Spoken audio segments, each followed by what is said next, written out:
Yep. Bandeli L in the house. Aquagana. Bitcoin ballin'. Bring it to you raw. Here we go. Here we go.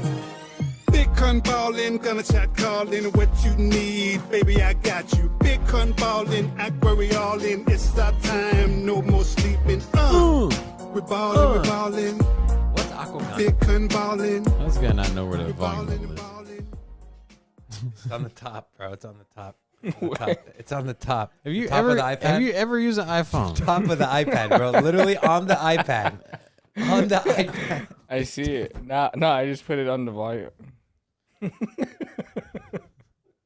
It's like my dad trying to use Facebook. Like, Where the hell is this keyboard thing? how do I unfollow There's somebody? no volume button on the whole thing, dude. It's literally on the iPad. Yeah, You've I never didn't know. used It was an iPad? I forgot it was an iPad. You guys see what?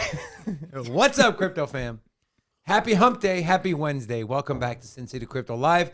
We are coming at you from our studio here in Sin City, Nevada. I'm one of your co-hosts, David. Before we get into the content, quick disclaimer. Nothing that's said on this channel should be taken as financial advice, so please do your own research. With that being said, allow me to introduce you to my and your co-host, Big Rob. What's up? Hola! It's your boy, Big Rob, back in the house. Welcome to Sin City Crypto. If it's your first time checking us out, we are an entertainment-focused cryptocurrency channel where we take the old, the boring, the stale information, and we package it up in a fun and sexy way. Also, here at Sin City Crypto, we don't just do live streams. We also do the deep dives. This is the live stream. Make sure you check out the deep dives because we just put one up this morning. Which one? We put up that Thor chain today. Thorchain, baby. Yeah, you know, quick note. You look a lot smaller in this camera setting. I think I need to zoom you in a little bit. Look at us. You look like a little baby. Look at that. Who, me? Yeah, doesn't he You're look looking like, soft, bro. he looks like a little toddler. You have zero room to talk crap today. Look you how literally small have he is. no idea where the volume He's like button my is little on an brother iPad. today. Look at that. My little brother today.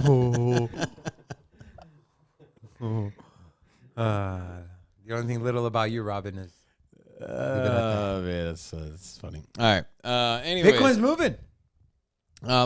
it is moving. How you feeling today, bro? I'm feeling great, man. Eddie, how you feeling today? By the way, Pretty good.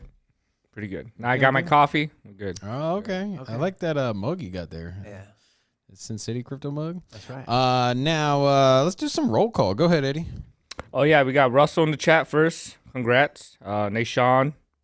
Who else? Brokioshi, Lala Bell, Sir Babe, Chef Murder, and R.A. Daniel. What's up, guys? How you guys doing today? I think his new name should be Daniel-san. Daniel-san. You like that? Yeah, I like that. Daniel, do Daniel, you like do that? you like the Daniel-san? He's a very prominent karate figure in the 80s and 90s. I like it. Let us know if you like it. Was he a karate figure? It was a karate movie. I don't know. He was a karate character. Remember that? Damn, Daniel. Damn, Daniel. Back at it again with the white vans. That thing went viral. You know that guy won a lifetime supply of vans? Vans? Yeah. Who? You never seen that video? What? Pull it up. Yeah. It's like in high school or something. These two kids, one guy is walking around with vans, and his buddy's like hyping him up. Damn, Daniel. Back at it again with the white vans. And then they went on Ellen DeGeneres, and they won a free lifetime supply of Vans shoes. So that was great. Rob's lost, bro. Yeah. What's new? Nah. What about that guy? What was the guy that was drinking orange juice or no cranberry juice on the bicycle? What was that guy? Oh my God. Okay. Yeah. So I come from the restaurant industry. I served that guy, and never mind. I don't want to get in trouble. That's it. That's all I'll say. I'll leave it at that. All right. So lots of big things happening today. We have the Fed rate. The Feds are increasing the interest rate, and we know that basically determines where the market's going to go. So we've been in expectation for 0.5% on the gains. Let's see if it came in. No official number out, but the consensus here, and it's pretty much all in agreement. The Fed is expected to raise rates by 0.5 point. Investors wonder if it will get more aggressive. So here, moving forward after this meeting, will they keep going up 0.5%, because 0.5%'s a pretty significant amount. They have these meetings every month. So, are they going to raise it another 0.5% next month and the following month and the following month? And, before 2020, we were going into, we were sitting at 2% with interest rates. And so once the 2020 shutdown thing happened, we just completely dropped it and cut it all the way down to 0. And so 2 years later, we went up 25 basis points, or 0.25%. Now we're up 0.5. And so doesn't sound like much because it's not even 1%, but for adjustable mortgages, for credit card payments, and then just basically all loans blanket across the entire ecosystem here in the U.S. Are all going to be more expensive. And especially adjustable rates. So Here's 2 more numbers to watch out for from this meeting: the effective federal funds rate, and then also the reserve percentage. So it's currently at 0. So banks have to have 0 reserve off of what they have lended out, and so that number has been 0 since the pandemic. Will it stay 0? Will they raise it? We'll see. If they raise it, it'll be bad for lending, and the markets will probably freak out. If it's remains 0, it'll be good. So here's another part of this article here. The central bank is also expected to launch a program to reduce its massive bond holding by $95 billion in a month. That's 1 month. double from what they did the last time they were reducing their debt. So that's huge. Basically, that is them paying back their debts in a sense. Bonds are just debts, basically. The opposite of quantitative easing. So yeah. Now, why is this here? Why is this a thing? Well, here it is. Your boy Sleepy Joe. Biden says U.S. will pay down national debt for first time in 6 years. Elections must be coming up. Now, which doesn't make sense. Yeah. Well, here's the thing. He ain't gonna be paying down come the election for presidential race. Especially Right now we're in the midterms. the midterms. So,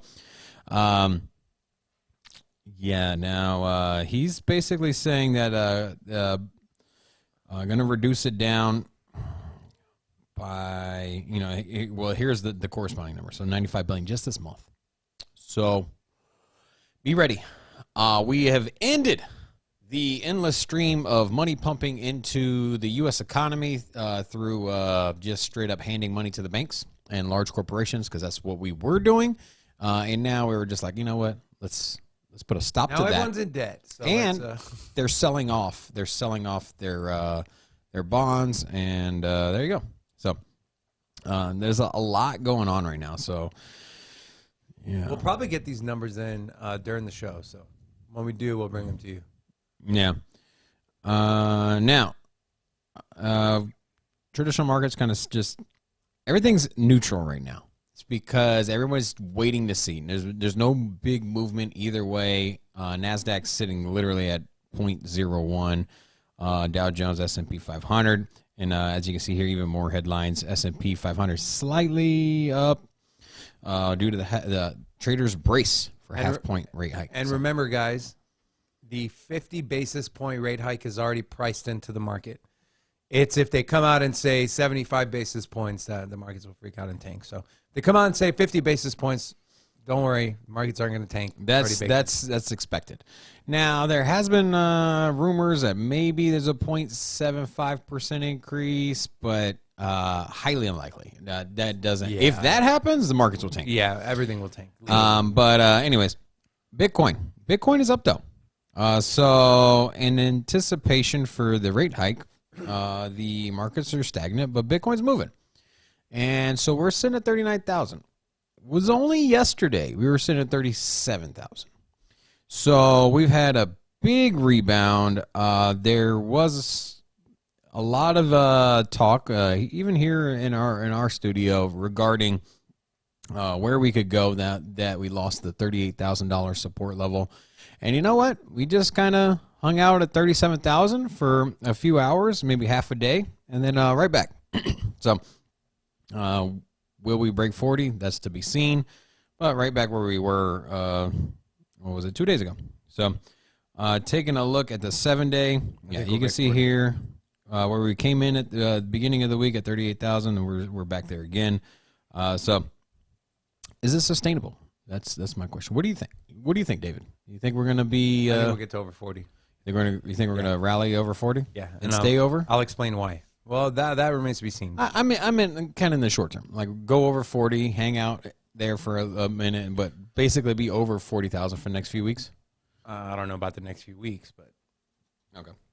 Well, I'll go over that more in our market analysis segment for the show. Taking a look at what is pumping today. So just a quick look at the top 10 here. We got Ethereum sitting at 2,800. BNB still under the $400 threshold.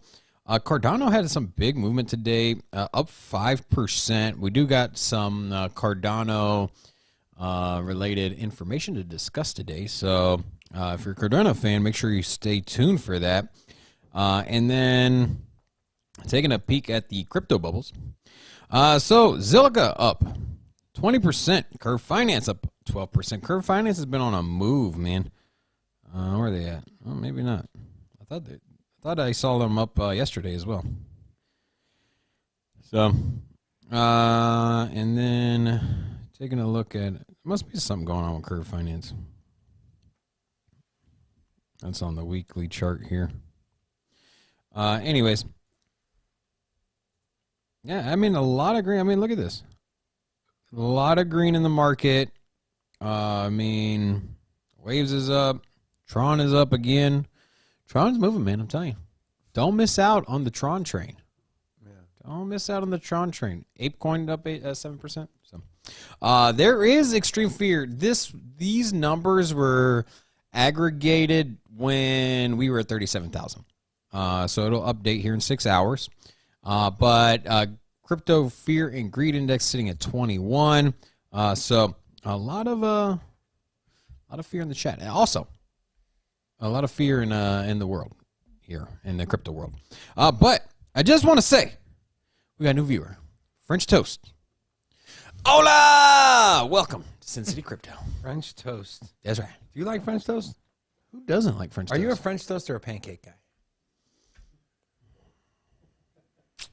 Depends, man. Depends on the bread on the French toast. Yeah, brioche. All the way. Yeah, you know what? You can only make a pancake so good, right? Right.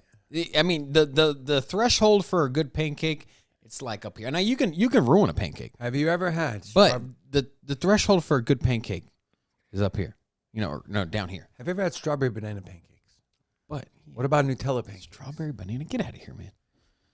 You put the toppings on top of the pancakes, not inside of them. Yeah, you put the banana in the pancake, then the strawberries on top. No, Okay. always gotta add stuff that don't need it. Yeah.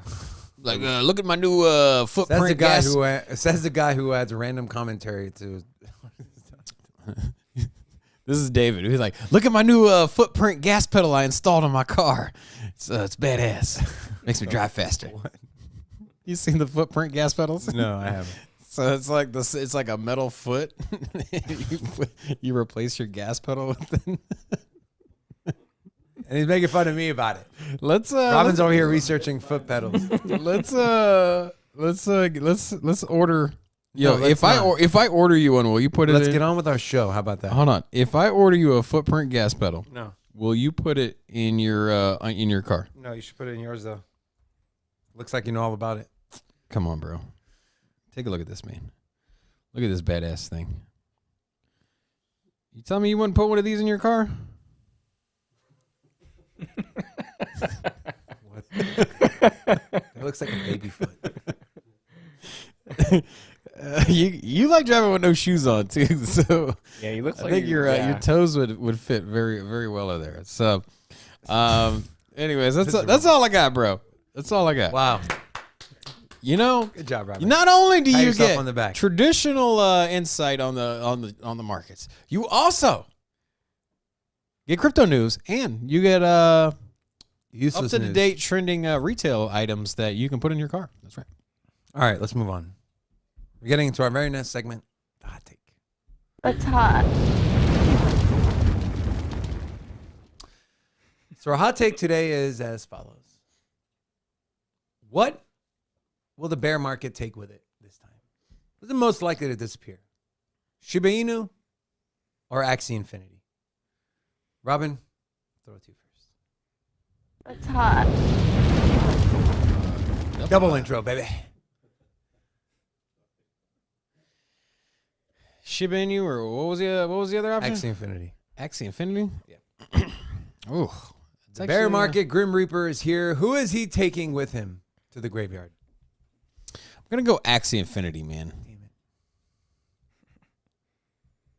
Okay, go ahead. Okay, no. Don't for the sake of arguing with me. Just, No. But I'm like thinking of it. I'm thinking of a persuasive argument.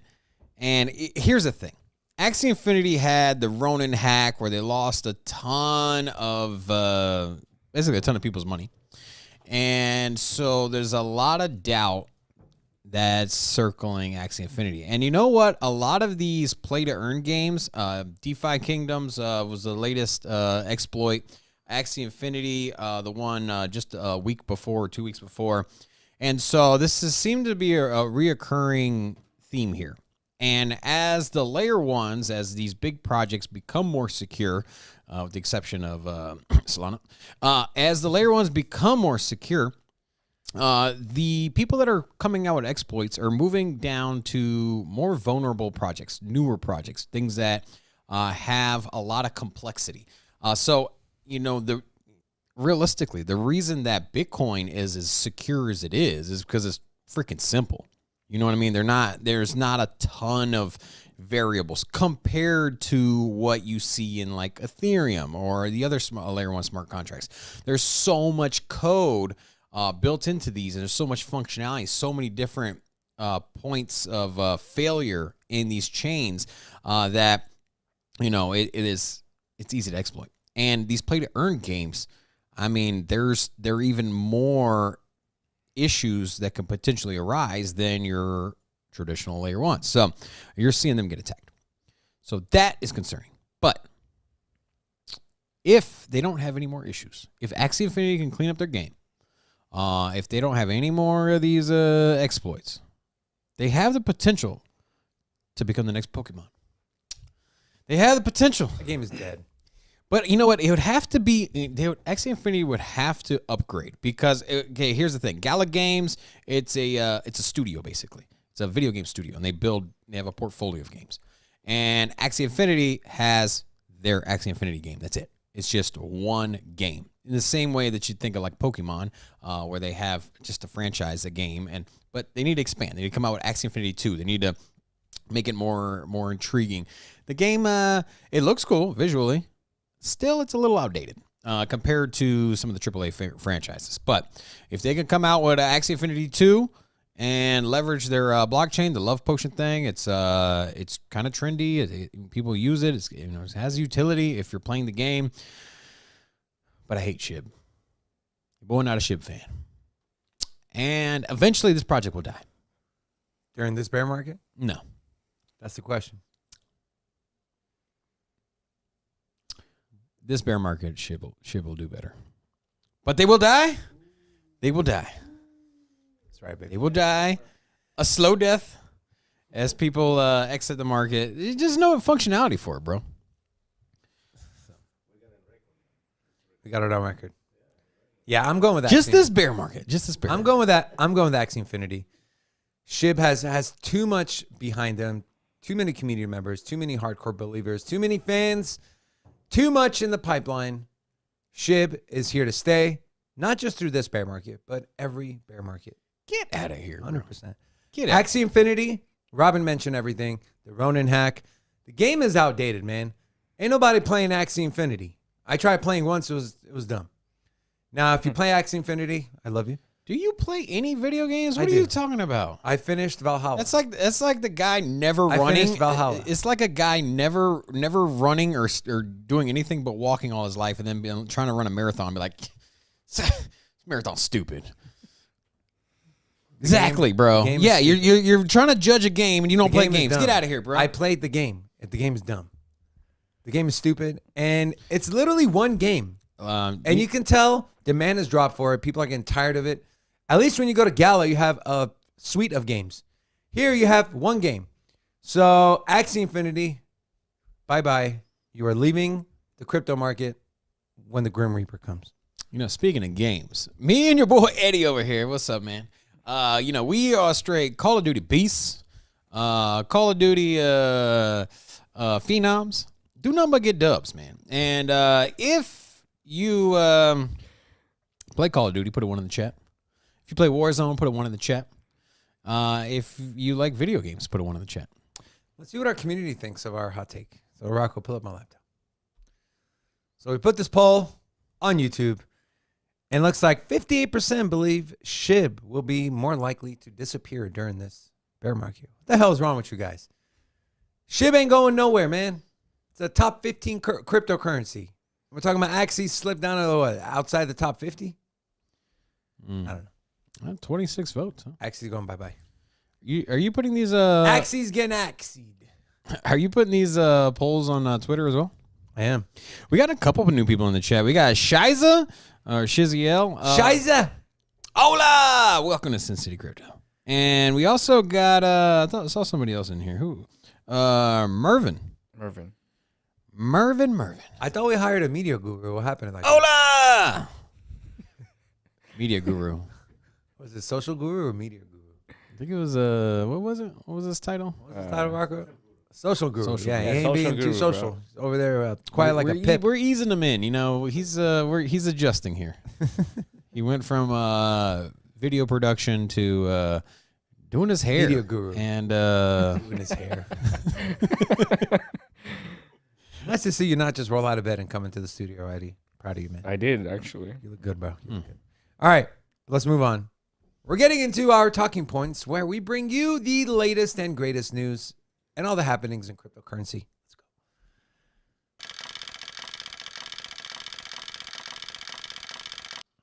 So, a lot of Cardano news today, and I want to start first with the man himself, Charles Hoskinson. He was on Fox Business.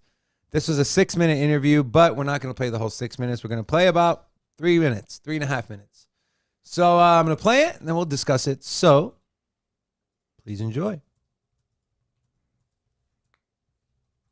No sound.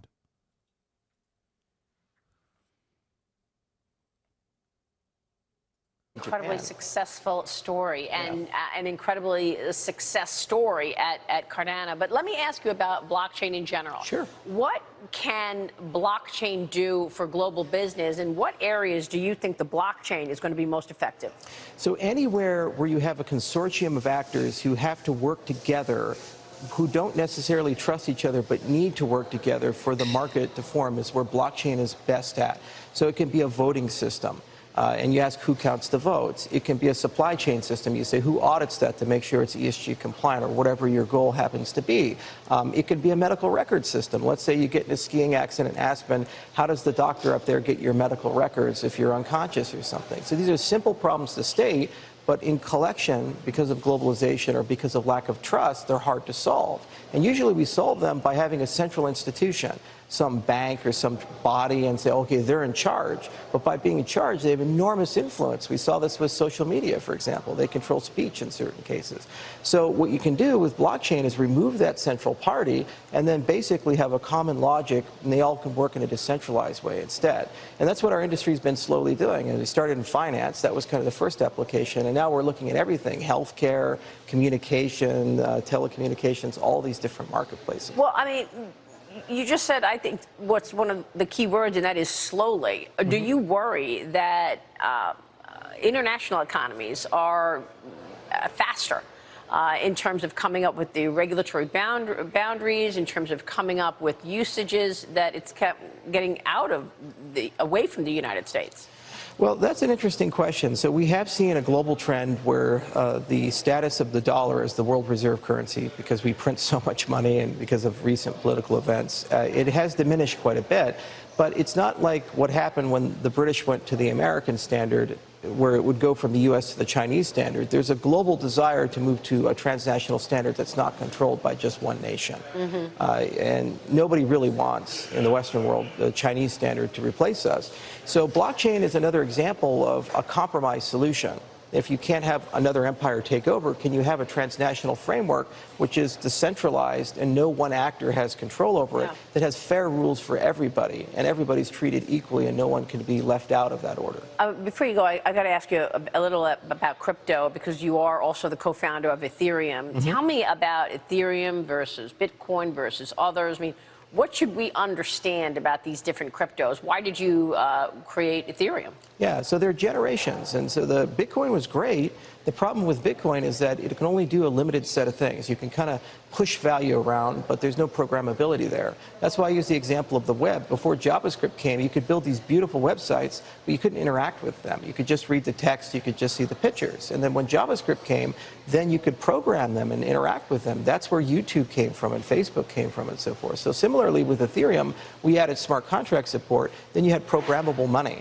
You could issue your own money, you could build your own financial applications, and they don't require a bank or an intermediary. With Cardano, we just kind of took those concepts and then we said, how do we make them scale? How do we make them interoperable with the wider financial world? And how do we add governance layers into the system so that you can kind of figure out how to advance the system and evolve the system? And it's a pretty complicated task. I love it. Charles, great conversation. Congrats to you. Thanks very much for joining us. This was a lot of fun. Yeah, it was fun. All right. All right, David, wait up. Before you start talking, we got a couple new people in the chat. We got Anna and DJ. All right. What's up, guys? How you doing? And we got 22 people watching right now. So once we reach the 30 guys, we're going to open up the club, and we're going to give away $25 of David's money. So please. Damn right. Now, for all of you that are new, if you're not familiar with the club here, we're in Las Vegas. It's something we do really good in Las Vegas. One, it's a badass cryptocurrency show. Two, it's we give away Bitcoin when we get to a certain threshold. Today's threshold is 30 viewers. So once we get to 30 viewers in the chat, we're going to give away $25 in Bitcoin. And I'm going to drop the link in the chat right now. And I'm going to also pin it to the top. So all you got to do for the contest is just click the link and put your email in. We don't steal your data or anything like that. All we're using it is as a contact means to get your Bitcoin wallet address to just send you Bitcoin. That's it. Now, back to Cardano. What's your thoughts, David? Charles cleans up really well. Also, He's looking healthy. When the lady said moving slowly, I thought it was going to be a jab at Cardano, but it wasn't. That was pretty funny. No, but this is great for Charles, for Cardano, for the entire cryptocurrency. I mean, for this guy to go on a mainstream media channel, talk about crypto, talk about Cardano, especially during a bear market, that just goes to show you. The demand is there. People want to know about it. They're intrigued by it. And the more we get the leaders of projects like Cardano, like Ethereum, like, I was going to say Bitcoin, like not Solana, when we get them out there in front of mainstream media, retail investors, just mainstream, Wall Street, people who don't know about cryptocurrency, the better it is going to be for our space. And I couldn't think of anyone better than Charles. Such a well-spoken, smart, like has a vision, direction. So it was great. So speaking of Cardano, our deep dive on Cardano will be next Wednesday. So it's going to be a good one. Yeah. That's good. I always love listening to Charles Hoskinson. He's got a lot of followers on YouTube as well, and he regularly posts videos like AMAs and updates on his YouTube, which does get a lot of traction. He also is very outspoken when it comes to political issues, especially things that intermingle with cryptocurrency. So we have a lot to thank with him. You know, when it came to the brokerage, what was the term in that bill, in the infrastructure bill, where he said broker? It was loosely identified. Yeah, he was one of the most vocal people. And then the next bill was one of the senators, I think, was proposing a bill on I forget what the details of it was. But anyways, dude, literally, he's the first one to start yelling, and he rallies the troops. And so we need more people like him, whether or not you like Cardano. Here we go. Breaking news. Oh, we got it? Pull it up, Rocco. Pull up my laptop. Is it 0.5%? Fed raises rates by 0.5 percentage point, the biggest hike in 2 decades to fight inflation. Now, remember, this is already baked in. No need to freak out. Markets will not freak out. I think actually the markets will rally. When you expect something and it comes through and it happens, people are happy. And then So Anna had a question, guys. Just kind of going on this same topic. She said, "So this rate hike is bullish for crypto. What do you guys think?" No. No rate hikes are bullish for the economy, in my opinion. yeah, I mean it could theoretically be in the long term. But here's the thing. The interest rate is to tamper down inflation.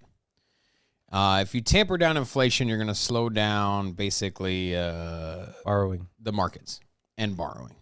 And you're going to slow down the U.S. economy, more than likely the global economy. And also all of the markets that are correlated with these economies. Cryptocurrency being one of them. And as inflation grows, as much as I don't like inflation, I think the federal government's extremely irresponsible. They're talking about wiping out all the student loan debt again, and that's like another almost $1 trillion. Depends on how much they wipe out, even if they do so. But the general consensus is this is going to happen. And anyways, as inflation comes down and as inflation goes down, basically crypto doesn't pump as hard. And when inflation is growing, not only does crypto grow, but so does equities. And the same reason that we started seeing inflation happen in early, mid 2020, all the way through 2021, the S&P 500 was straight pumping. The U.S. economy was rallying so hard because they're basically debasing the money and then just injecting that straight into corporations. And so what you had was the rich getting richer and the poor slowly getting poorer, not realizing. And so the same can be said with inflation and with inflation tampering down. So you start slowing down inflation, boom, you're also going to slow down the growth of crypto and equities as well and global markets. So there you go. I say this all the time, but once, I definitely think we're going to recession, and you literally need one more quarter of negative growth in the GDP to be considered in a recession. Now, I think it'll hurt crypto in the short term because it'll hurt everything in the short term, but I think in the medium and long term, it's going to help crypto a lot. It's going to bring crypto to the forefront as another sector and another investment vehicle for people to be able to put their money in, beat inflation, right? Where's the only place you can literally beat inflation right now? It's in DeFi. You can't beat it on bonds. You can't beat it just leaving your money in your bank account. You can't beat it even in the S&P 500 or the NASDAQ. DeFi, crypto, people are going to start looking at what are my other investment options. Crypto will be at the forefront, and that'll bring mainstream adoption into crypto during the next bull cycle.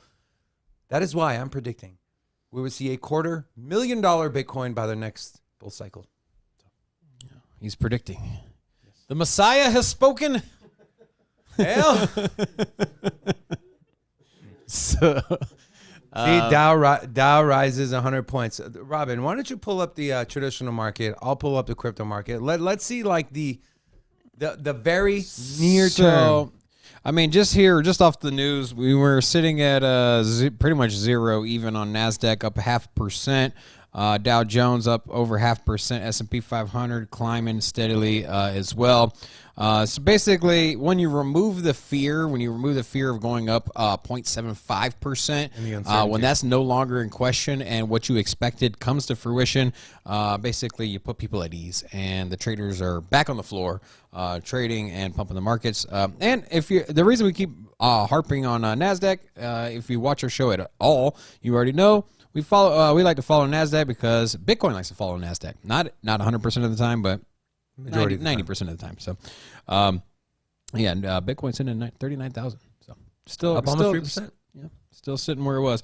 Also, I forgot to drop my hola. So DJ and Anna, hola, welcome, Sin City Crypto. So, that's all I got. That's all we got Okay. on this one, right? That is all we got. All right, cool. So let's get back to articles. Robin, what's do up? me a favor. What que pasa? I want you to, on your computer, I want you to pull up the California article. And on the top, it says, here's what's changed in the new Fed statement. I'm going to start going over the articles. I want you to read that and see if there's any pertinent information we can talk about. All right, let's get into our next segment. Wait, we're already in the segment. Let's get to our next article that we're going to talk about, which is our California article. Go ahead and pull it up, Mr. Rocco. California governor issues executive order on crypto as state embraces blockchain technology. California Governor Gavin Newsom issued an executive order Wednesday on cryptocurrencies, laying out a roadmap for regulatory and consumer protections and examining ways the state can take advantage of blockchain technologies and digital assets. Of the 800 blockchain businesses in North America, about a quarter of them are in California, dramatically more than any other state, said D.D. Myers, who is a senior advisor to the governor's office. He goes on to say, we've heard from so many that they want to be here and we want to help them do that responsibly. Newsom is directing the state's Business and Economic Development Office to work in collaboration with California's Business, Consumer Services, and Housing Agency and the Department of Financial Protection and Innovation. The order is designed to, quote, create a transparent and consistent business environment for companies operating in blockchain, including crypto assets and related financial technologies, that harmonizes federal and California laws, balances the benefits and risks to consumers, and incorporates California values such as equity, inclusivity, and environmental protection.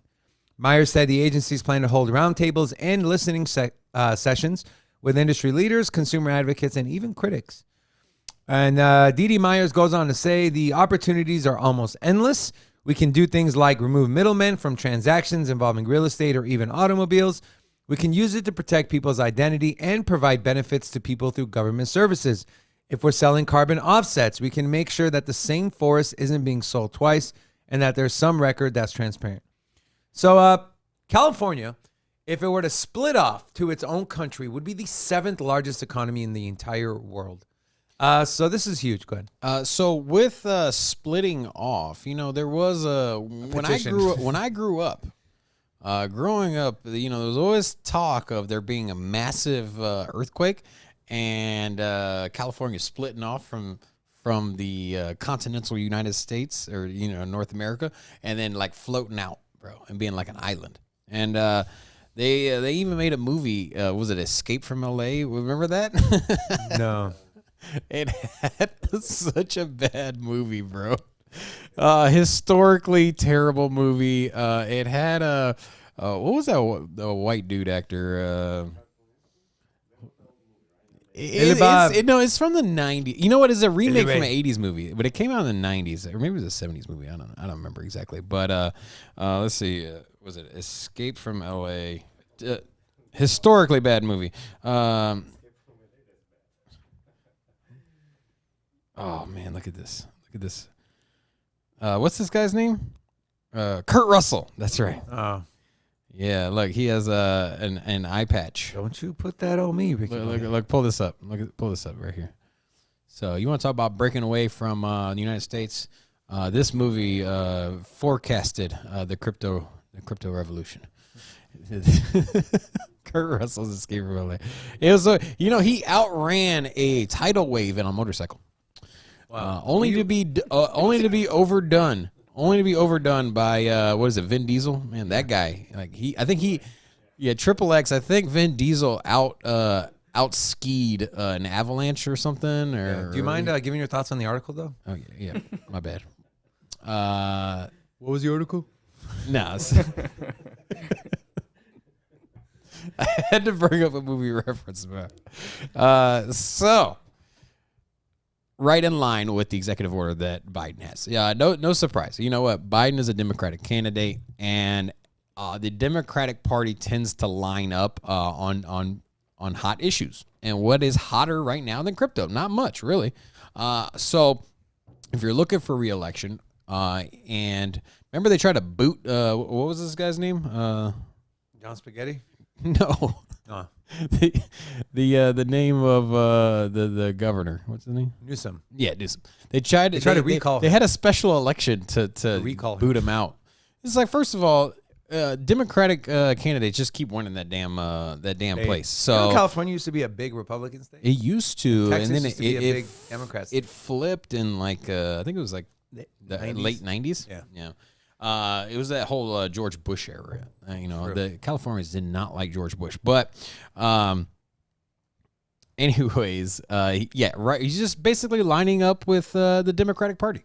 And he's a Democratic governor, and so is Biden. And I didn't see anything face value that was too far different from the ideology that Biden put out there. So, and you just gotta also keep in mind, the financial hub or the technology hub of the world is in California, Silicon Valley, the Bay Area. very true. So it's only right that the state that these tech companies are operating in is pro crypto. The guy goes on to list all the different ways crypto and blockchain can help not only the state of California, but just people in general.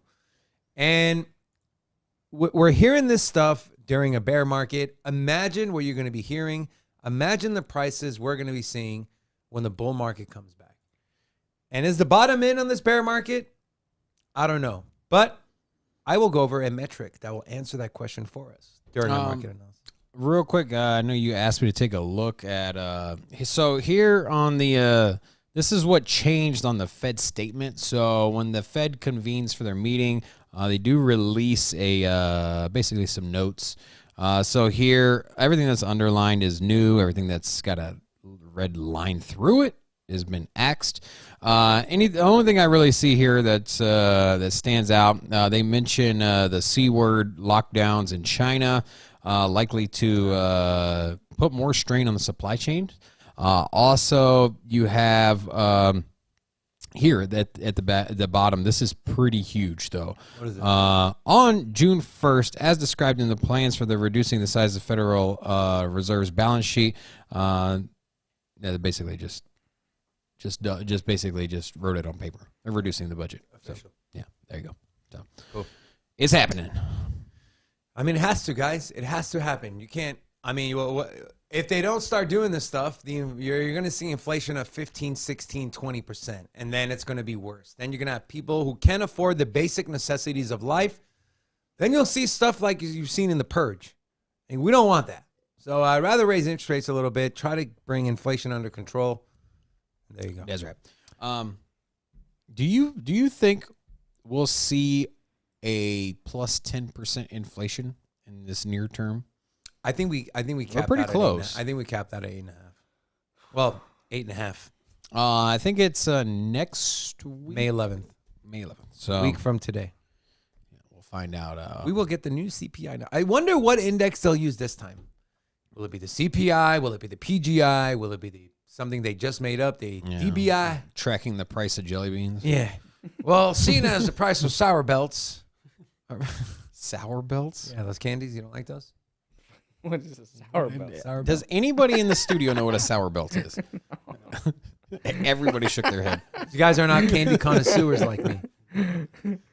What's the Yeah, name of and that who in the candy? studio knows what kind of coffee beans come from Uzbekistan? Look how irritated he is. It's not about being. Hey, you what's talk the name so of that much candy shit. that's on the paper? You talk so much shit.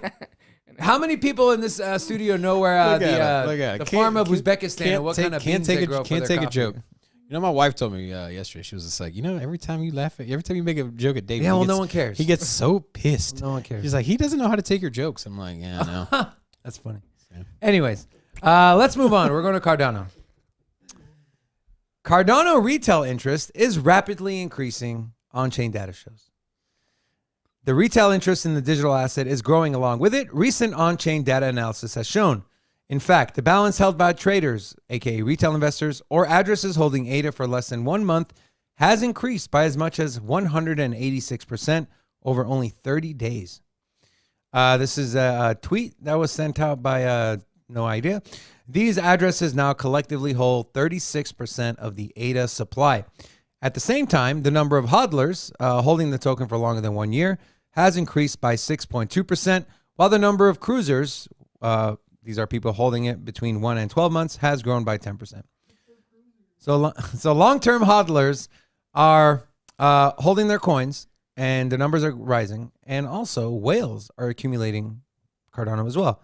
Oh, here you go. Cardano whale addresses holding 1 to 10 million of the tokens have been seen accumulating the digital asset, adding more than 196 million ADA over 5 weeks.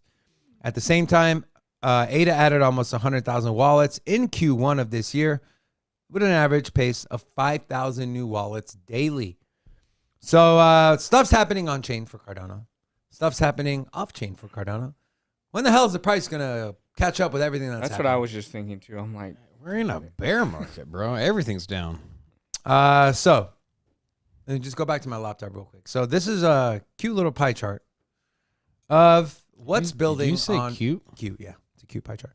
Of everything building on Cardano, and you can see there's close to 1,000 projects currently building, 46% of them being NFT related. Now, I've been hearing a lot of talk about Cardano NFTs lately. It seems like the hype train is starting to build up. NFT market overall is a little dead right now, but hype is building. And if Cardano can carve out a nice piece of the NFT pie, take some of that dominance away from Ethereum, you'll see massive price run-ups like we did on Ethereum when all these big NFT drops happened on the ETH chain and people were flocking to buy ETH and burning ETH with gas. So we'll see what happens. Robin, what are your thoughts? I mean, it's. I think it's all true. I think all these analytics do prove a point. The community is here. The community is growing. The people behind Cardano are super passionate. However, with that said, I feel like every single chain that has a big community has these articles, and I see it every day when I'm scouring the news for anything.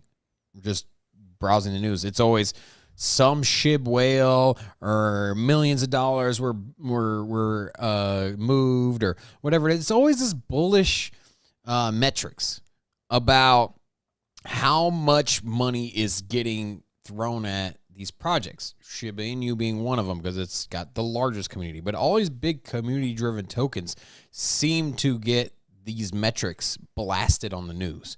And I'm not saying that it's not true. I'm just saying that take it with a grain of salt, because tomorrow there's going to be another article. The following week will be another article about how much TVL they got locked up, how many more new wallets there are, how many billions of dollars just moved from one wallet to another. Let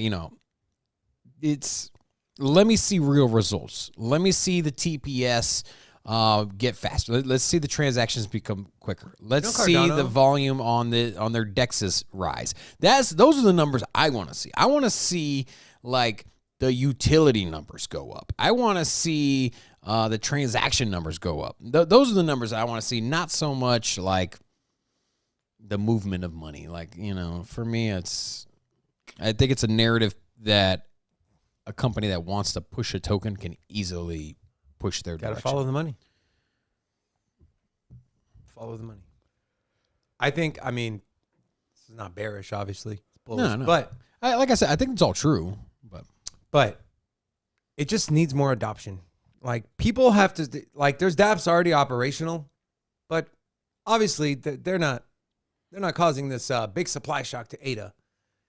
And that needs to happen. For that to happen, we need a majority of these 914 projects that are building on Cardano to go live, to actually pick up some ADA, take some supply away from the circulating supply.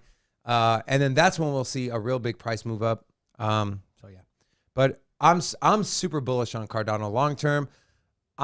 Do I think they're taking a little too long? Yeah, but would I rather them take a little longer and hash everything out than do what Solana did and just go down every 7 days? So think about what you would want. Where would you feel more comfortable putting your money in? All right, let's move on. Some more Cardano news. Public testnet for Cardano-powered centralized algorithmic stablecoin JED goes live, and the D is silent. On Wednesday, May 4th, fintech startup Cody Group announced that the public testnet version of algorithmic stablecoin JED, which is built on Cardano, is now available. JED's use of smart contract ensures price stabilization. It works by keeping a reserve of base coins and minting and burning stable coins and reserve coins.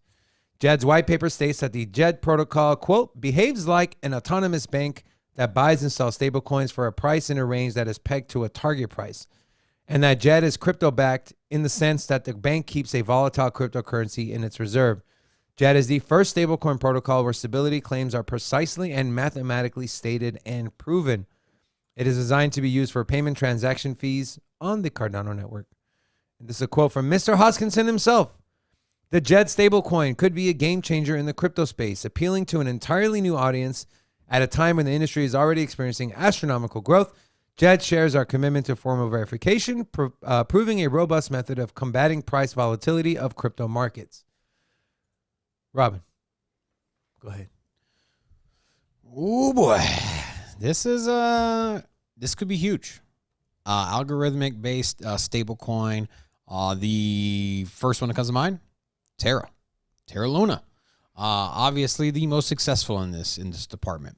We've also seen a pump from Near Protocol, who also just happened to launch their algorithmic stablecoin. Right UST is decentralized. This one is centralized.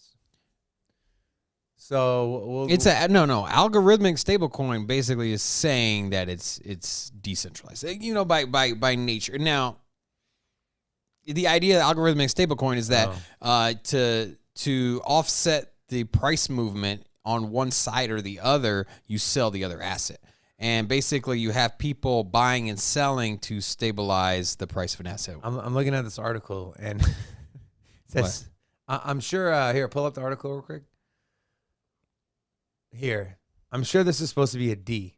I was like, a centralized algorithmic. That's what I was saying. I was like, I don't care what this article says. An algorithmic stablecoin, the whole premise of it is to be decentralized. Yeah. So, anyways, go ahead. Yeah. So with that said, you know, you see what launching these tokens have done for both Near Protocol in the short term, and we've seen what it does for Terra Luna in the long term. Obviously, Terra's gone all in on backing it with Bitcoin, so that makes it a little unique. But, you know, this could be a game changer. This could be the first Lego block of a large Lego castle. Maybe even turn it into Legoland. So listen to this. It says, the protocol, quote, behaves like an autonomous bank that buys and sells stable coins for a price in a range that is pegged to a target price. So it sounds like a bot that just buys and sells when it's not a bot. It's actual users. So algorithmic stablecoin sounds like a program. No, you just have thousands of people that are pulling the trigger to keep the price accurate. So they're gonna peg it to the dollar, and then they're going to algorithmically keep it stable with Cardano on the back end. So let's just say the price of it drops down to 0.99. Somebody will just move in $10,000 of Cardano and buy into the stablecoin, in turn inflating the price of the stablecoin. And then in the same breath, if the price of stablecoin goes to $0.101, they'll just sell that and buy back Cardano on the back end and then turn a profit like that. There's people that just do that every day. There's people that just do this on Terra Luna. Now, I'm sure they have the help of bots, but essentially it is the users that keep the prices of these stable. And if people like JED and they decide they want to use it, well, guess what? They're going to have to go to the Cardano ecosystem. Do you think, I mean, Cardano's got a crazy community. Do you think their stablecoin could supplant, first of all, Near Protocol? Yes. Do you think it could supplant Terra? That's the question right there. I think so. Or do you think there's going to be an ecosystem where we're going to have multiple algorithmic stablecoins? Yeah. Or do you think it'll be one to take all? Because, I mean, right now you can make an argument that you have USDC, and Tether as far as the traditional style. Yeah, stablecoin. they're a long ways. Maybe you'll have two players that run the show. But I like you know, if we're considering Tether and USDC to be the top two, I would consider JED to be in the running for the third slot. So just because of Cardano's massive ecosystem, their massive community, I think once adoption starts growing, more and more. I mean, I can argue this is the backbone of the DeFi. Correct. And so all things will flow through JED in Cardano's DeFi ecosystem. Yeah, everybody's always talking about like, well, where's the where's the transactions? Why aren't the dexes popping off?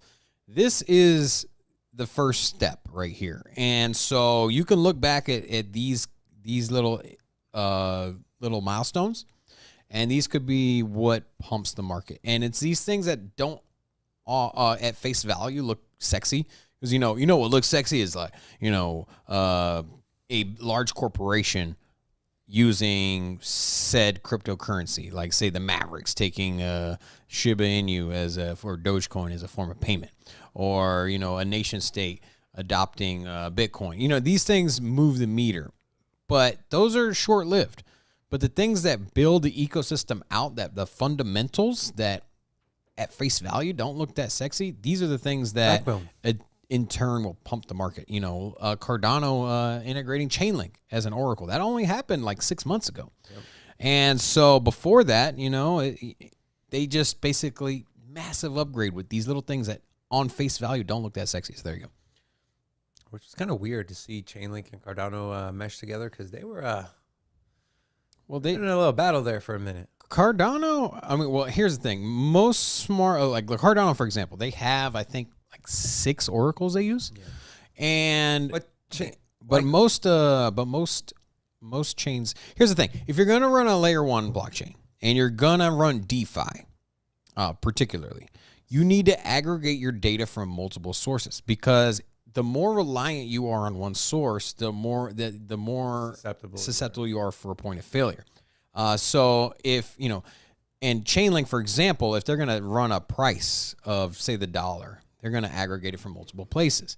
But so you have less points of failure per how big the oracle is.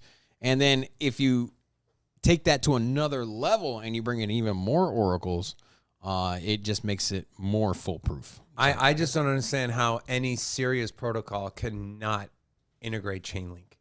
You can argue that oracles are the most important aspect of a smart contract.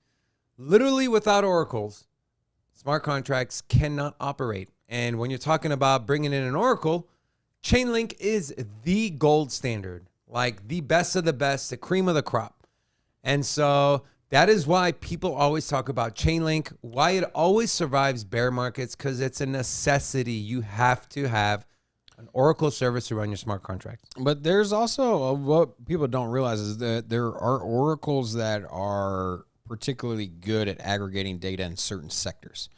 So even Chainlink, for example, isn't the leading oracle for every sector. Like if you want, say, the price of commodities overseas, you may be tracking the price of gold. There might be an oracle that has more data points and more partnerships in their pipeline than, say, Chainlink. Chainlink is not 100% the best oracle from top to bottom, because you think about it, you're pulling. No, it's not. You have the entire world in every single point of data that you can pull from every single thing that you can think of. These are all things that an oracle can pull from, and so there's some oracles that are well equipped for certain markets, and that's why an oracle that's better than Chainlink overall. Hey, overall, I didn't say overall. I'm saying that. No, I'm saying overall. You said top to bottom, which means overall, right? No, I'm saying if you were to take top to bottom all of the different data points, you can take weather, you can take population, you can take numbers of any numbers you can think of, and Chainlink is not the top of every single category. But overall, they are the best. Yeah, they're the first runner. They've been around. They launched in 2018, but they've been building for quite some time. Sergey, what's his last name? Nazarov. He's been in crypto. He's supposedly a front runner for Satoshi Nakamoto. So he's not Satoshi Nakamoto. Dude. Could be. No. All right, let's move on. Dfinity is suing Meta for copying its logo. Dfinity Foundation has dragged Facebook's parent company Meta to court for using an infinity symbol as its logo. You be the judge. Are these similar? Are these too similar? I don't know. I don't know. Was it deliberate? Or was Facebook, now rebranded to Meta, just too lazy to do its homework and verify if the logo was used for its modified entity was already taken? The lawsuit states that Dfinity has sustained irreparable loss and will continue to sustain irreparable injury as a result of Meta's unlawful acts and lacks an adequate legal remedy. And this is the funny part. In other words, Dfinity has no desire to be associated with Facebook's awful reputation. Oh, man, this is funny. Good. Stick it to them. They got enough money to go around. Let them donate some money to Dfinity. I don't know, man.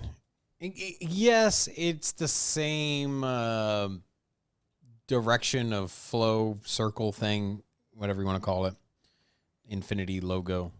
But you know what? Dfinity ain't the first company to put Infinity logo up either. So I there's one on my drive over here. There's another company that has the logo looks just like that as well. So I don't know. It's like somebody trying to patent a circle. Like, okay, like, yes, you're very creative. You took a circle and you get what I'm saying? Yeah. It's a very, very common shape. It's a very, very common symbol. And I don't know. I don't think they're going to win. I guess the grounds they would have to stand on is you're literally in the same sector businesses as they are. So is people it get really? confused. Layer 1 and metaverse? Tech, right? It's tech, yeah. But, I mean, Technology. I'm That's saying a- that's a the wide ground they're market. going to stand on. So, yeah. If it was like a bookstore and then you have DeFi, then I would say this is no correlate. blockchain and this is a publicly traded company. For me, yeah, they're in the same sector. hemisphere, but it's It's the same sector. pretty Fintech. far off, man. Fintech. No, metaverse is not fintech. Financial tech, no. But metaverse is not. Okay. Yeah, you want to make an argument for that? No, but they're in fintech. So Metaverse? let's move on. Valkyrie launches new Everybody, breaking news. Valkyrie Metaverse is now in finance. Metaverse is part of blockchain. Blockchain is part of Facebook fintech. now will take over your bank account. Metaverse is part of blockchain. Blockchain is part of fintech. No, Metaverse is not. There's no blockchain for Meta. There's no blockchain. I know, but the metaverse lives on the blockchain. No, it doesn't. The NFT assets live on the blockchain. Decentraland is not running on blockchain. Decentraland actually runs on a server. Sandbox runs on a server. Every single metaverse game you've ever played runs on a server. And the assets that are on the game are NFTs that are stored on the blockchain. Okay. All right. So let's move on. Valkyrie launches new trust holding Avalanche. Issuer Valkyrie Investments has launched an Avalanche-focused trust to join its family of crypto funds. The Valkyrie Avalanche Trust, acronym being VAVAX, launches today. The trust invests solely in AVAX, a native token of the Avalanche network. This is a quote from the Valkyrie firm. The primary investment objective of the trust is to reflect the value of Avalanche held within and to offer investors access and exposure to the digital asset in an insurable, cost-effective manner.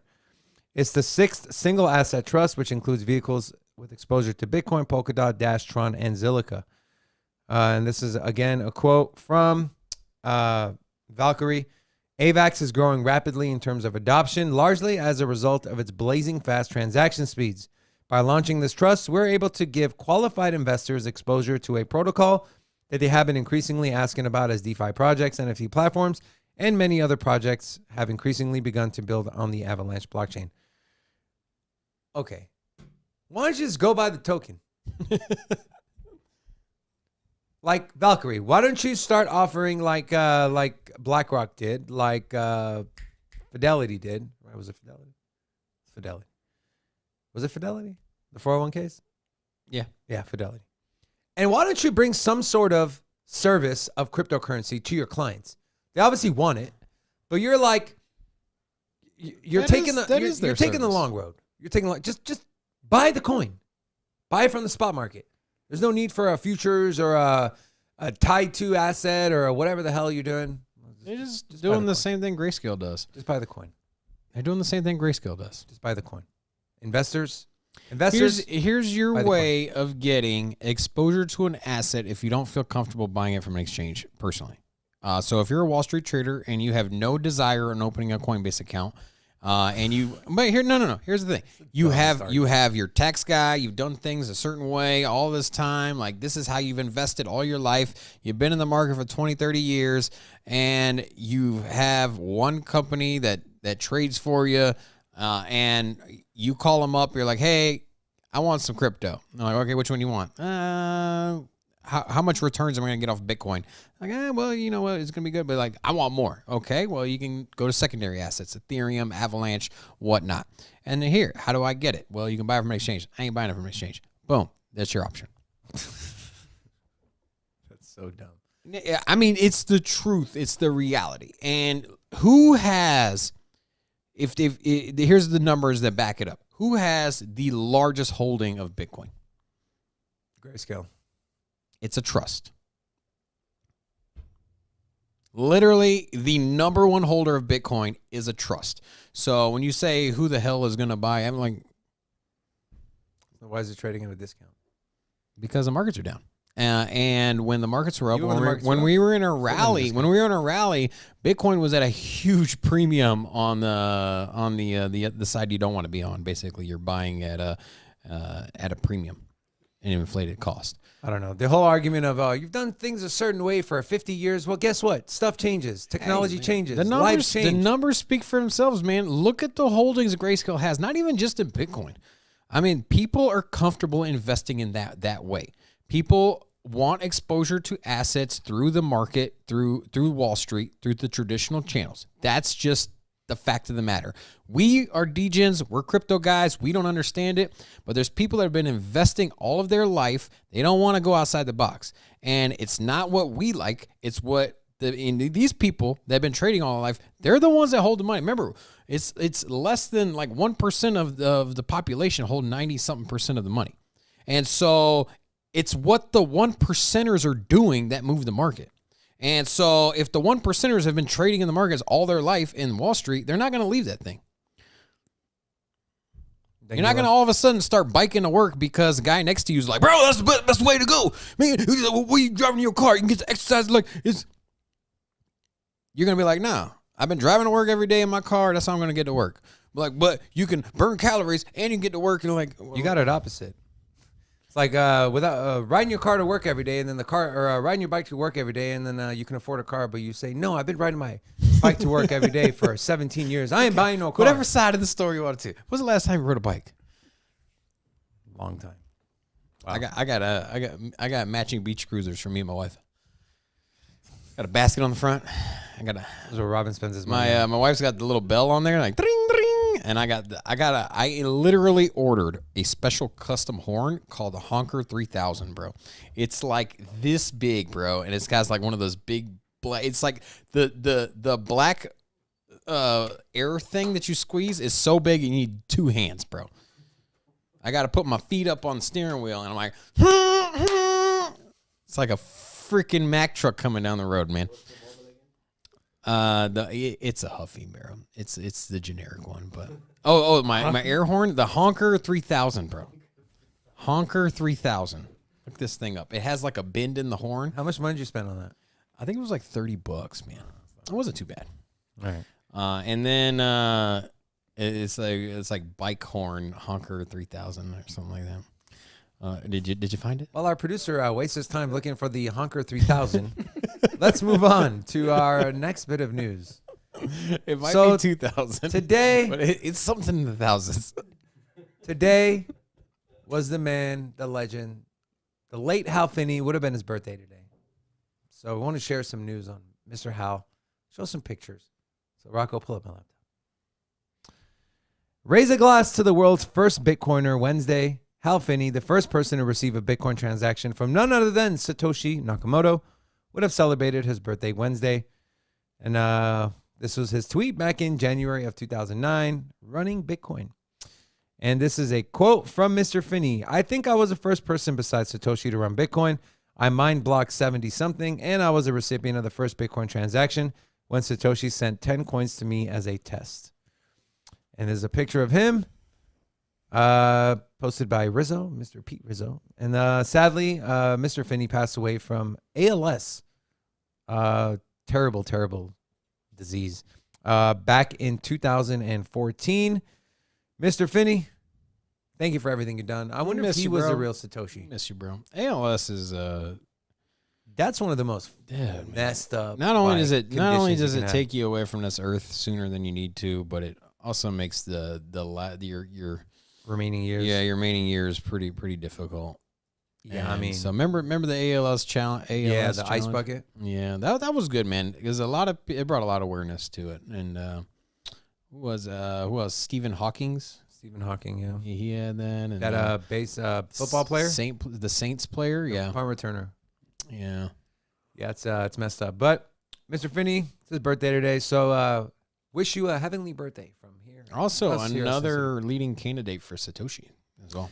I think he might have been Satoshi. I think so, because you know what, the time that he passed away, obviously even before that there wasn't much movement in Satoshi's wallet, but definitely no movement afterwards. So, I think, my personal opinion, I think he was Satoshi. I think so too. I think more people agree he was, especially with the fact that Satoshi just disappeared.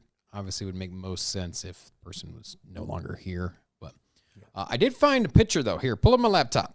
Here's my honker 3000 right here. Look at that guy. It's beauty. Wow. There you go. Proud of you, Robin. Yeah. Good job, man. That's right. All right. We're going to the Vatican.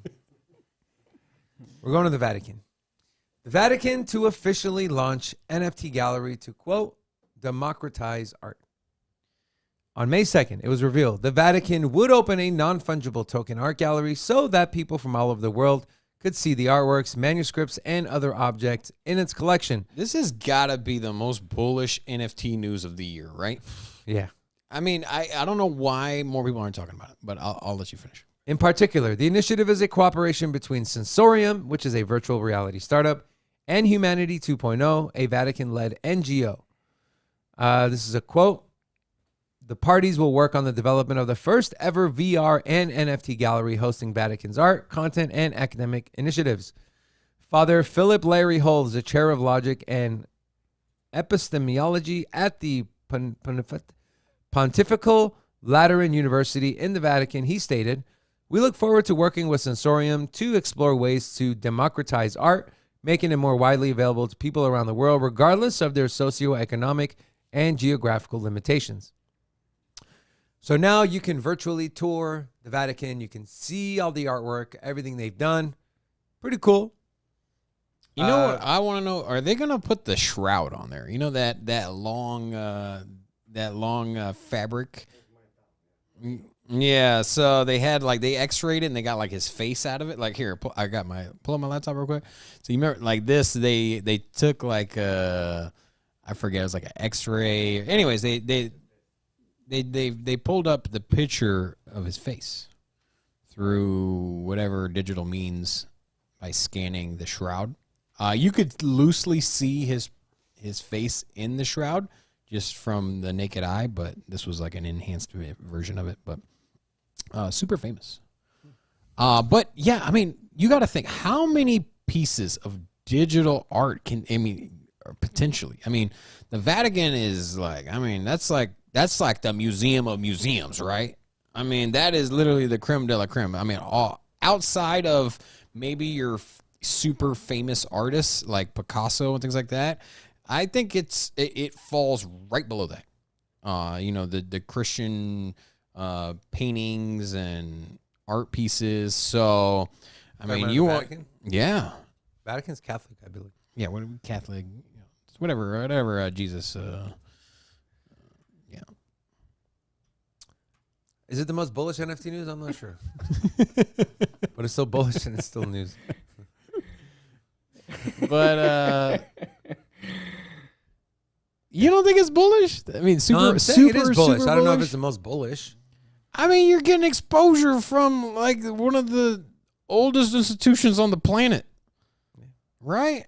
And they have their art collection is top notch, only second to maybe Picasso's. And who did the Mona Lisa? Was that Leonardo da Vinci or Michelangelo? Is it Leonardo DiCaprio? Did you know the Mona Lisa doesn't have eyebrows? Yes. That was like a thing. That was like a trend back in the day. Did you ever watch that Mr. Bean movie? Speaking of eyebrows, can we put it on Eddie's picture right here? Let's put up Eddie's can. Look at it. Look at these eyebrows this man's got right here. Oh, don't hide. Don't hide, Eddie. Oh, look at those, man. you Those get are those some waxed? masculine eyebrows right there. Yeah, bro. You get him waxed? That's cool, man. My girlfriend's esthetician. It's really cool. All right. You're fired. Sorry, bro. All right. Then one more article I want to talk about before we move on. Majority of institutional investors are actively recommending crypto assets to clients, according to a Bitstamp study. A recent study by crypto exchange platform Bitstamp finds that institutional investors are actively recommending digital assets to their clients. The Crypto Pulse report, which surveyed over 5,500 professional investors and 23,000 retail investors from Jesus Christ, from 23 different countries across the globe, reveals that the majority of institutional investment decision makers are endorsing crypto assets as investments to their clientele. Quote, institutional investors are now actively recommending crypto to their clients, and retail investors are beginning to use crypto beyond a simple trade. This is a key area to watch in subsequent waves to gauge how the current financial climate drives adoption of crypto outside the original ecosystem. This is a little chart here. So 68% are actively recommending, 15.2% are cautiously recommending, 8.3% don't know enough yet, and 6.4% are the dinosaurs. Bitstamp study also finds that nearly 40% of both retail and institutional investors began trading digital assets just 2 years ago. When asked if they're looking to increase their digital asset holdings in the next 5 years, 72% of institutional investors say they have plans to do so, while 73% of retail say the same. So, some more data regarding investors, financial advisors. What are they recommending to their people, right? A lot of people in the legacy traditional market, they have financial advisors. They go to them, they say, hey, they meet up once every 3 months, once every 6 months, whatever the case may be. Say, hey, what are we going to put our money in? What can we invest in? And they're getting more and more questions about crypto, especially from retail and institutions. And so when you have these financial advisors who now essentially they have to understand and know cryptocurrency, the last thing you want to do is have one of your clients come in, ask about crypto, and you have no idea. Because what's going to happen? They're going to leave you. They're going to go to someone else. So it's literally, you're being backed into a corner where you essentially have to understand and essentially adopt the idea of cryptocurrency, and that is here to stay as an investment. Robin? Yeah, just the natural growth of investors. So I don't have much to say outside of what you already kind of covered. So, well, thank you very much. All right, we're moving on. I agree with you, David. Is that what you want to hear? Wow. I have a question, guys. Record. I have a question. I know you guys are big into crypto. I'm kind of here and there about it. And when you explain to someone crypto, what would be if you had like a phrase and you would have to tell them in like a minute or two, how would you explain it for someone who's new to crypto? Okay, you have 1 minute on the floor, David, and I have 1 minute on the floor. Yeah, how would you say it that way? Because that's the whole point of this, right? Like you guys are building something, and then 5 years from now, everyone's going to know about it, and everyone's going to have a better understanding What of is it. cryptocurrency? Well, yeah, but like, how do you explain it to the average person? Like, how would you explain it to the average person? In 1 minute. So cryptocurrency is essentially a way for you to take hold of your own finances, to be able to be your own bank, to be able to essentially not depend on the government's decision-making that will impact your financial state in your household. And so cryptocurrency allows you to be able to be your own financial institution and not be chained by the government that creates these monetary policies that negatively affect us, like you see inflation, like you see the interest rate issue, whatever the case may be. And so it's the future of technology. It's the future of finance. And if you don't get with it, you're going to get left behind. Yeah. I mean, it's basically the monetary policy just way more efficient. So the traditional policies, Visa, the banks, savings accounts, your interest that you would get, all the intermediaries that basically are in contact with you sending and transacting money, there's too many players in the space. So cryptocurrency just simplifies it. It's the next layer of technology.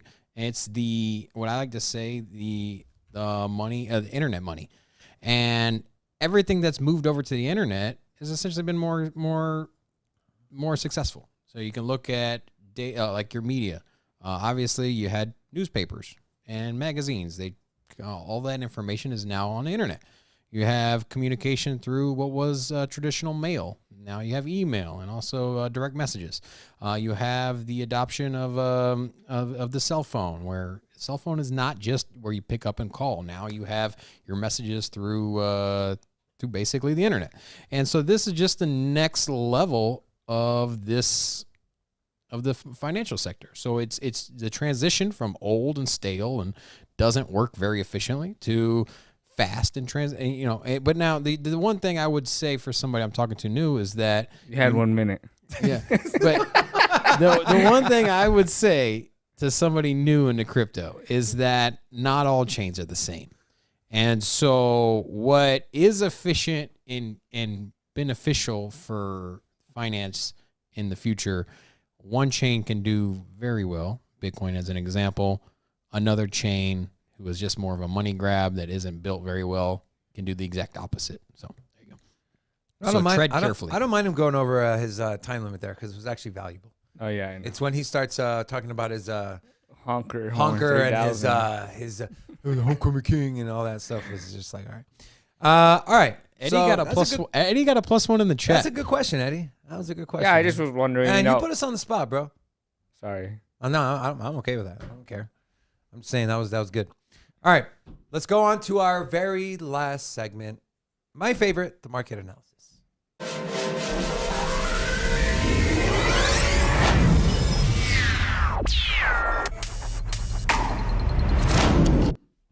Let us take a gander at what the crypto markets are doing here today. Just want to say, what up, D-Fib?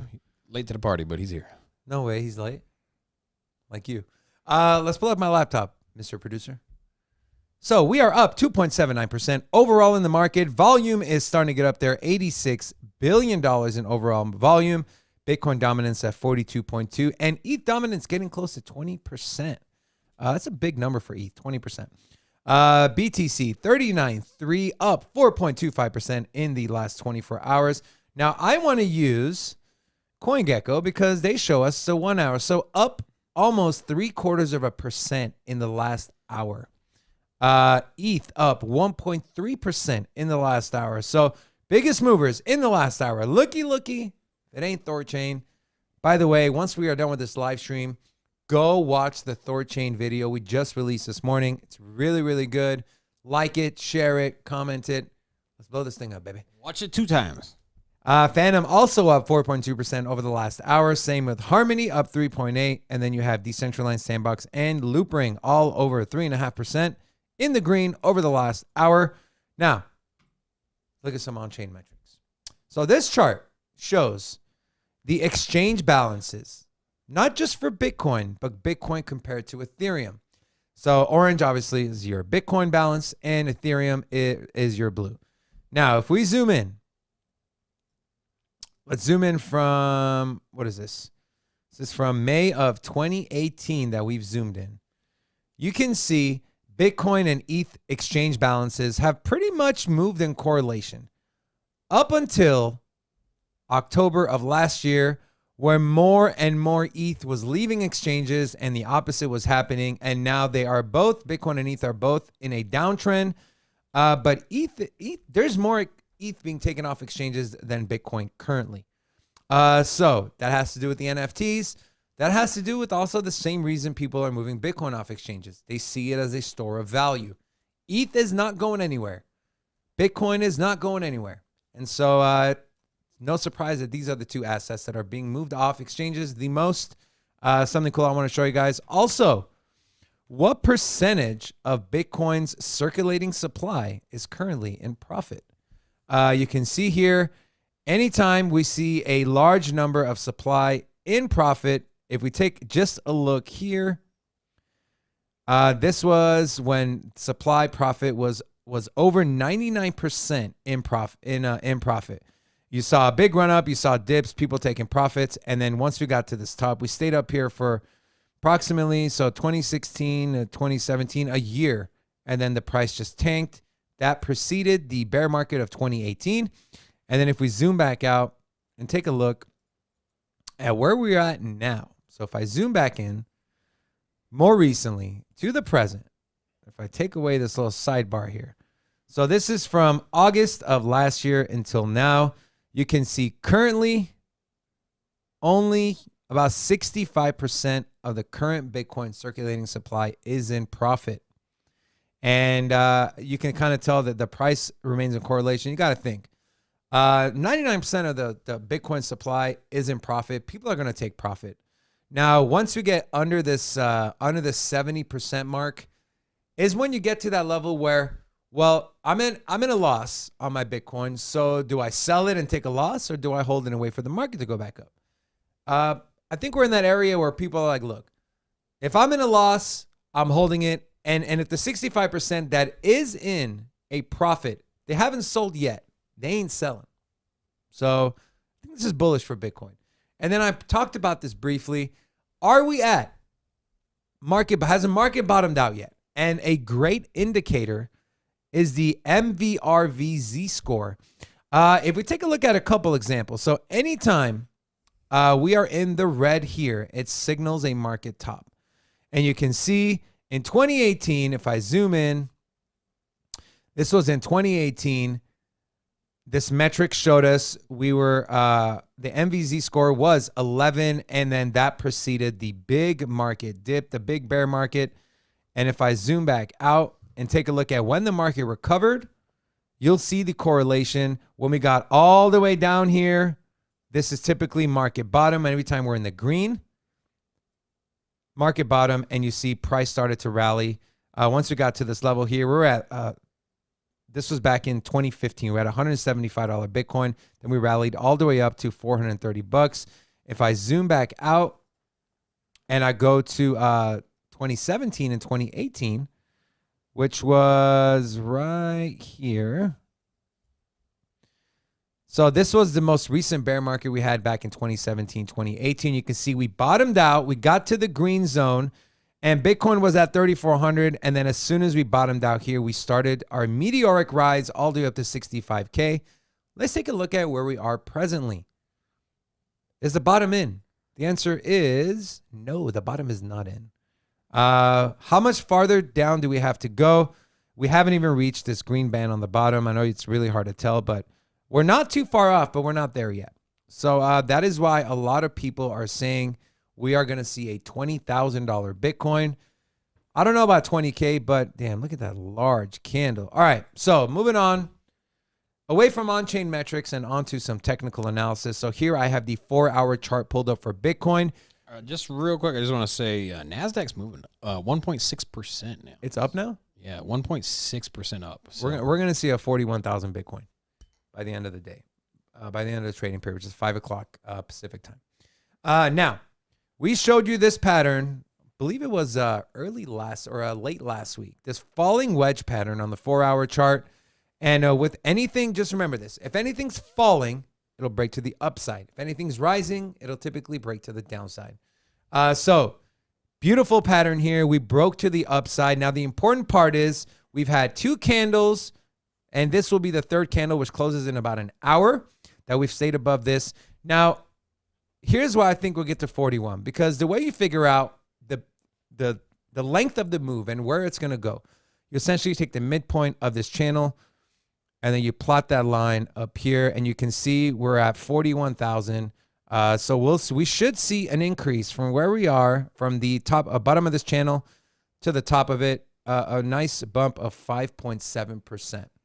Not bad for Bitcoin for a $40,000 trading asset. So that's that. Now let's look at Cardano.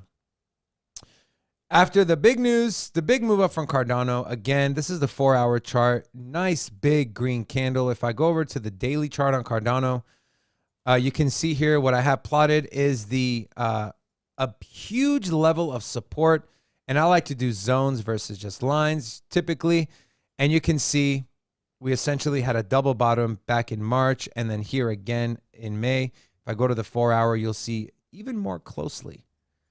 Same thing, double bottom. You have one here. If I draw one there and you have another bottom here, and then you saw a nice big move to the upside. My circle is too long. Anyways, 3 big candles in a row, extremely bullish. And then if we go over to Crypto Stackers, take a look at our risk to reward. How much money are we looking at losing if we enter in Cardano right now? And how much money are we looking to gain? So if I take the absolute bottom of Cardano and I go and we take the absolute top of Cardano, which was right here, and we zoom in, we can see we are perfectly, just perfectly at this 3-to-1 long level on the sunset lines on Crypto Stackers. Now, if you're not familiar with this indicator, it essentially gives you risk to reward. So if you were to invest in ADA at 79 cents, and we're at 82 cents right now, so not too far off, you could expect to earn back 3-to-1 on your money. So if you put $100, you should expect to get back 300 in your investment. And you can see here just perfect support here back in March of this year. And then again, we did dip below a little bit, but we're at that level right now. So not financial advice, of course, but 82 cents, 79 cents, great entry point for Cardano, especially if you believe in it long term. That's all I got. Anything else you want to add? No, man. Yeah, Nasdaq's moving 1.9 now. Big rally. We will from see a traditional $41,000 markets, Bitcoin today, but just know there will be selling pressure. Expect it to come back down to this 38 range. I'm curious though. If it rallies to 41, 42, is it going to stop at 40? Is it going to stop at 38.8? Or is it going to stop at 37? We'll see. The higher number stops at, the more bullish. Regardless, it's going to bounce off 40, but I'm sure it'll bounce off 40 and then break through. I think so. We'll see what happens. Anyways, that is all we have for today. Thank you so much for joining us. Make sure you guys go and watch Thorchain, the Rune deep dive we did. Big shout out to HP for helping us do the research on that video. Came out really good. Check it out. Like it, share it. Rocco, roll the outro music. On behalf of myself, Eddie, Rocco, and Robin, thank you guys so much. Love you. Enjoy the rest of your day. We will see you tomorrow. Same time, 10:30 in Vegas time. Enjoy the rest of your day. Peace.